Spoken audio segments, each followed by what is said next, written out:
여러분, 안녕하세요. 조이예요. Welcome back to How to Say It in Korean.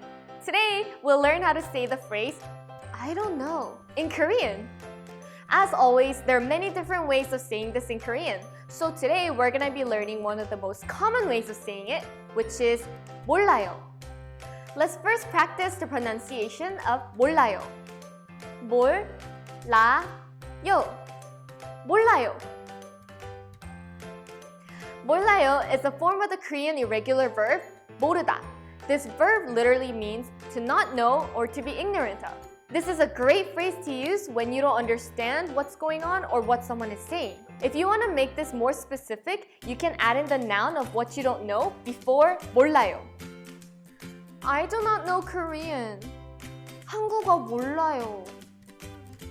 In this statement, you can add in 한국어 or Korean before 몰라요.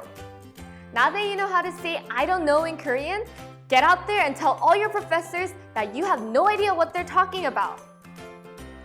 If you're interested in learning more Korean using a very fun and easy method, visit us at 90daykorean.com for more great Korean lessons. Thanks for watching. 몰라요.